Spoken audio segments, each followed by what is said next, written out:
എന്നും രാവിലെ നനയ്ക്കുകയും വിശേഷം പറയുകയും ചെയ്തു വരവേ അവൻ ആ ചെടിയോട് പറഞ്ഞു, ഞാൻ നിന്നെ സ്നേഹിക്കുന്നുവെന്ന്, നിന്റെ പൂവിനായി ഞാൻ കാത്തിരിക്കുന്നുവെന്ന്.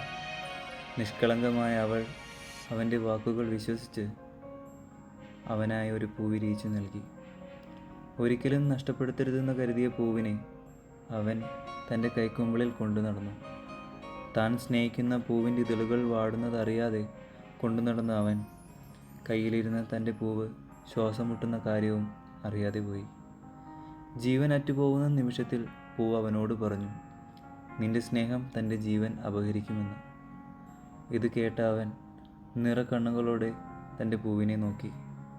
അവളുടെ വാടിയ മുഖം കണ്ട അവൻ്റെ കണ്ണുകൾക്ക് അവളുടെ മുഖം വ്യക്തമായി കാണുവാൻ സാധിച്ചില്ല. എന്തിനും ഉത്തരങ്ങൾ ഉണ്ടായിരുന്ന അവന് പക്ഷേ ഉത്തരം ഇല്ലാതെ പോയി. താൻ കാരണം ജീവൻ നഷ്ടമാകുമെന്ന് കരുതിയ അവൻ തൻ്റെ പൂവിനെ ചെടിക്ക് തിരികെ നൽകാൻ ഒരുങ്ങി. അല്പം ജീവനുള്ള പൂവുമായി അവൻ ചെടിയുടെ അടുത്തേക്ക് ഓടി.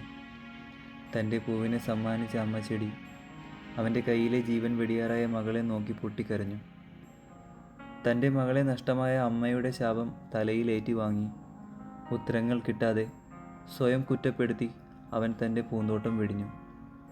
പൂവിൻ്റെ ആഗ്രഹങ്ങളും സ്വപ്നങ്ങളും തിരിച്ചറിയാതെ മൂഢമായ ചിന്തയിൽ സ്നേഹിച്ച അവന് അവൻ്റെ പൂവിനെ നഷ്ടമായി.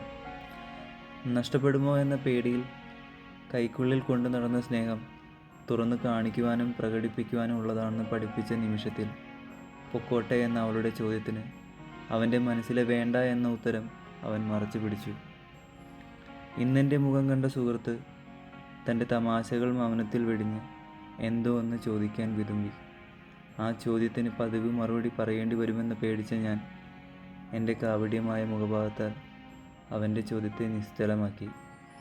ഹൃദയമേ, നീ എന്നോട് ക്ഷമിക്കുക, നിന്നെ ഞാൻ അറിയുന്നു.